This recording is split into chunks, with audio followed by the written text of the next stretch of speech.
Hi guys, Tugger here with a new video, and this video is going to be a update on the PTR. So we have a few changes, some PvP ones, some more PvE ones, some bug fixes, but really it's a short PTR patch note. And I haven't played on PTR, did like one battleground blitz, but then it didn't really pop anymore for me.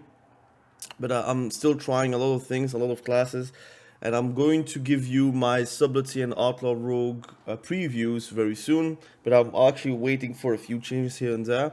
But so we have a few changes. I'm not going to talk about the public events because I think that's more for whenever it's live.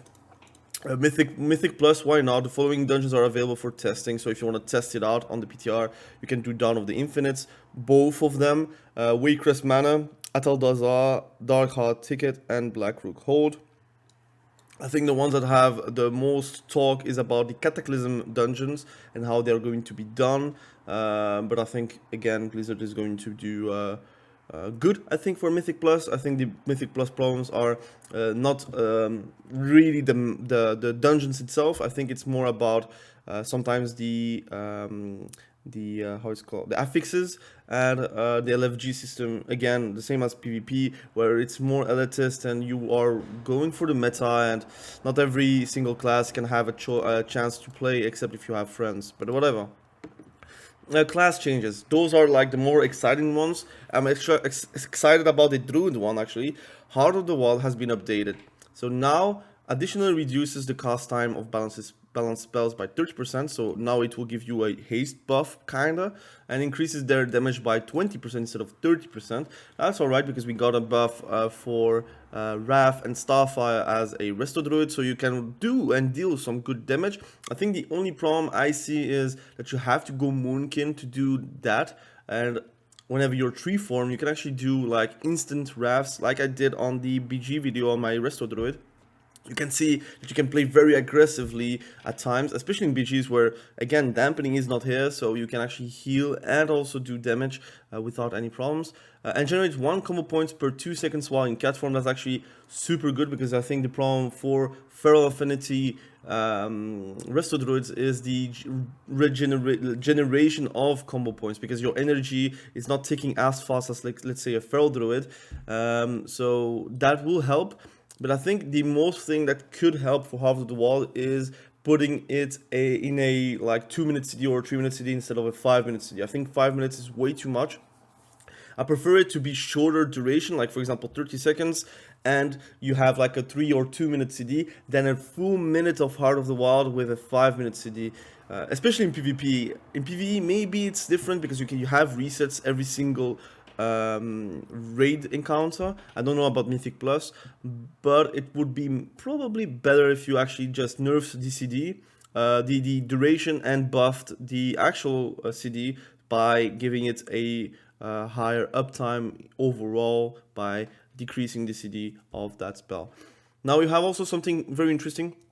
Restoration. Flourish is now a 60-second CD instead of 90 seconds.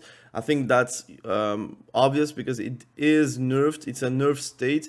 At least now you can AoE Flourish, so that's a good thing. But the power to Flourish is a lot lower. But being a 1-minute CD, it could be in a good content with Verdant Embrace. Not Verdant Embrace, but how it's called. So it's the talent where you're going to do a Swiftment, and it's going to add some duration on those hearts. You will have that as a competitive choice. I think that one is still going to win over Flourish, but there are times, especially in BGs, where Flourish is probably going to be the better choice, because you can't Swiftment every single one in your team fight, I would say. So Flourish will have more play there. I think that's a competitive choice for RBGs, for example. And again, for PvE, I'm not really a PvE master, so I can't really tell that. Fire mages, you have some set bonus fixes. Mistweaver 2. Paladin got a set bonus change where Divine Toy is not guaranteed to target at least one valid enemy with Expurgation, and fixed a lot of bugs. Breeze got a heal which is a spell, healing increased by 40%. It's so hard to read that, but healing increased by 40%. It's compensated with a PvP nerf, so you will not see too much difference, I think. Fixed a few bug fixes for Shadow Priest. Not a big deal against PTR, so it's normal that there are a few bugs. Rogues got a few changes, a few nerfs, really. I think it's deserved. So you have Night Stalker, damage bonus reduced to 5 to 10% instead of 8 to 15, which is fine, I think. Elusiveness now causes evasion to reduce damage taken by 20% instead of 10%, so it's a wall now. You can use evasion as a wall, even versus casters, I would say. So that's a good thing, but also elusiveness also adds some damage reduction to your feint. So overall, I think that's a better talent than the cheat death kind of thing. But just play elusiveness and try to get those 2 feint procs. Not charges, I would say, and play around that and become better at avoiding damage. Assassination got a few nerfs. I think it is warranted. I've tested it. It's very strong. But I think it's not going to kill assassination rogues. I think it's still very strong, and I think it can be strong. It's not a problem that the assassination rogues are strong, but it is strong and literally one-shotting. So I think this is going to bring it in line. So Venom's Rush energy return reduced to 5, so you will have a bit less energy, but this is not going to be noticed too much. King's Bane damage reduced by 10%. That's more of a PvE change, because I think PvP you still are not going to play King's Bane.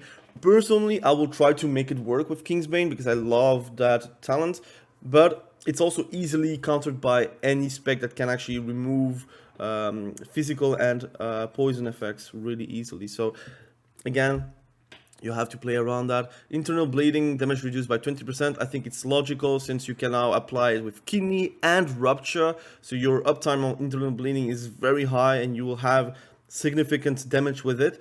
Even with nerfed over like 20% nerf, it will be still very, very strong. Exsanguinate, the passive and the active one, are both nerfed. I think that is logical, especially the active, which is a 1-minute CD, so you will have a lot more usefulness towards it than live.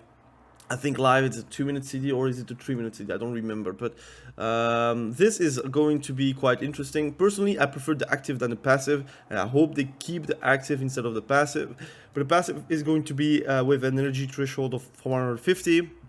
Don't be scared, because you will probably have 300 energy as a assassination rogue. Consumes 4 energy instead of 8, so I guess it's not really a nerf. Is it a nerf?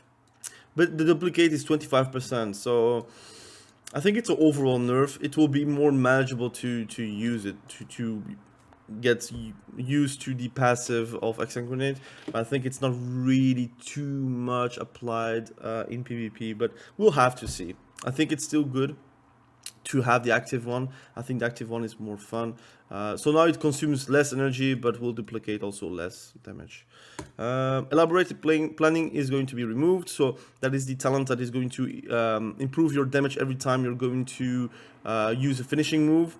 It's going to give you 5% more damage over 5 seconds, I think. That's going to be removed. Now you have like cut and chase.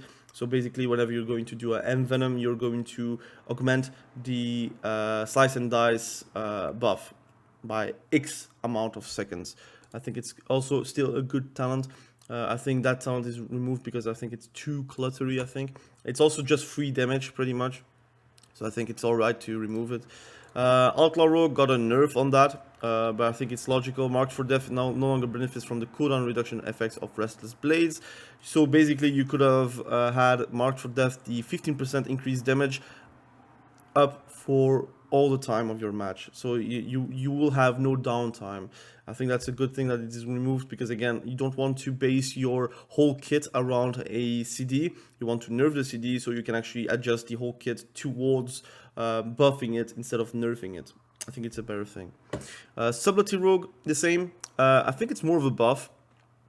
No, maybe Secret Technique not. Shadow Clones attacks no longer double dip from the bonuses of Deeper Daggers, Fell Touched, and Dark Brew. I think that is going to be a overall big nerf.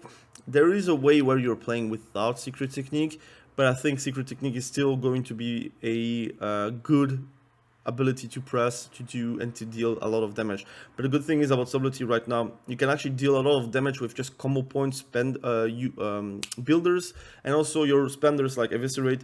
They need a bit of a buff, but it's still going to do a lot of damage. I think Gormau's buff is a bit weird, but I think for PvE it can correlate with that, but in PvP it already hits crits for 100k, and you can actually guarantee it with Cold Blood now, so I think it's going to be very high, the damage. Shuriken Storm's energy is now also augmented by 5 energy.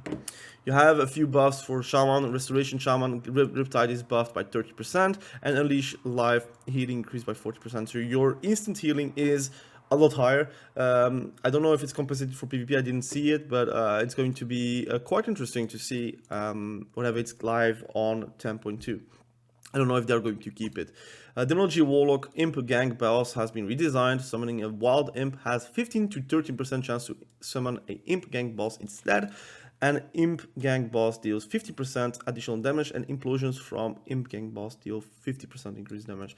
Implosion, I think that's pretty much a PvE talent, but personally, I think Demonology needs a whole rework, more than they actually did on the PTR. I think it just is not really a fun iteration, and I think a lot of Demonology Warlocks actually think that way, so I think it's probably for 10.2.5, but whatever. Arms Warrior. So Arms Warrior got a few... It's a rework on Skull Splitter. So Skull Splitter now causes deep wounds to bleed out more quickly, so not instantly, for a short duration. It's going to feel more smooth normally, because what happened is you're going to do Skull Splitter and deep wounds, and rend is going to fall off completely. But deep wounds is actually a modifier to your damage, so again, if you're going to do Skull Splitter and then you're going to do a Moral Strike, you're going to still have benefit of that mastery from deep wounds, because it is not over. It's not like gone instantly, and you can reapply it very quickly.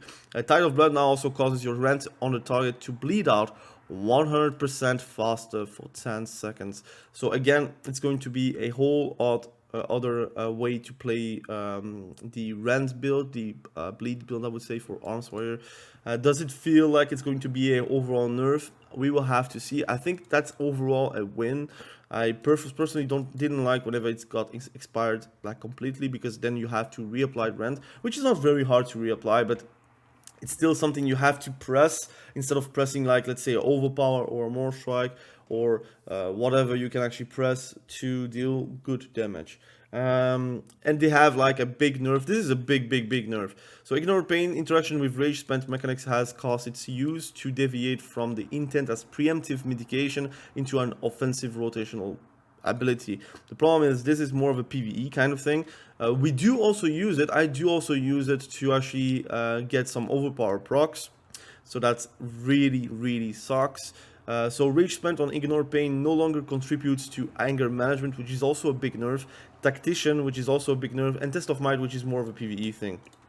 So this is going to be feeling like a big nerf.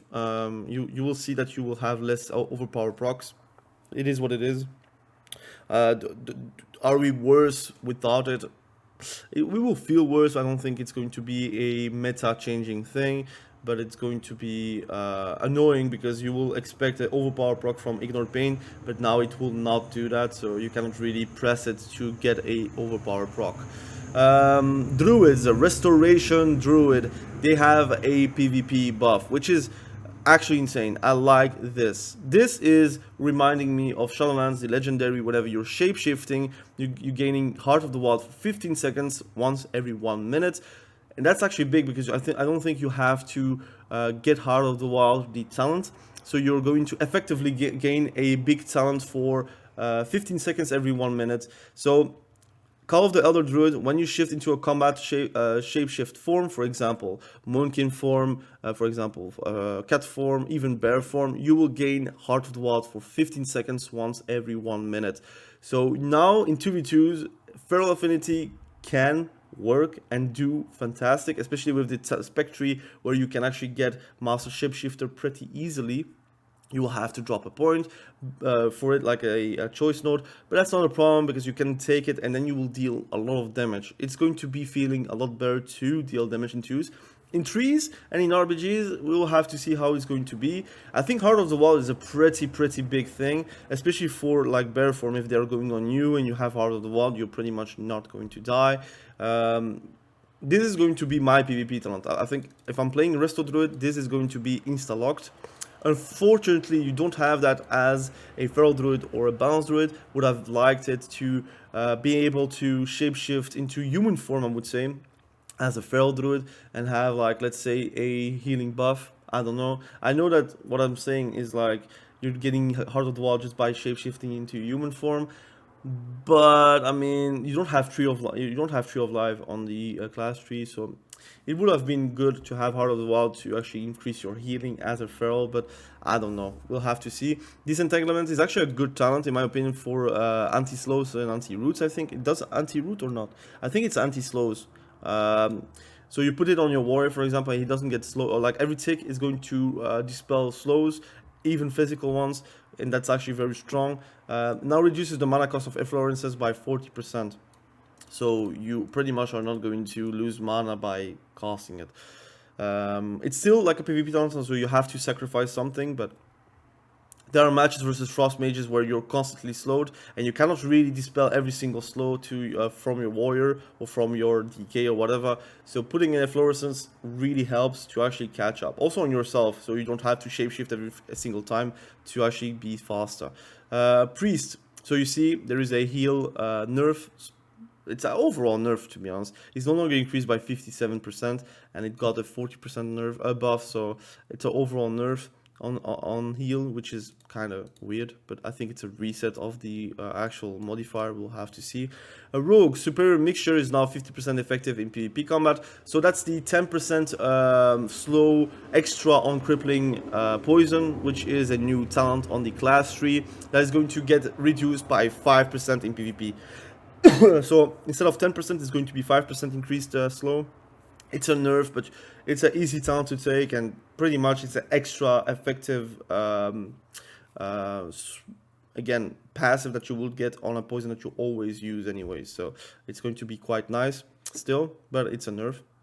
And the biggest nerf on the actual thing that people were outcrying on Twitter, on forums, or whatever, Sudden Demise, which is the execute effect below 35% if you have exceeding damage on your poisons of the remaining health. So that is a nerf.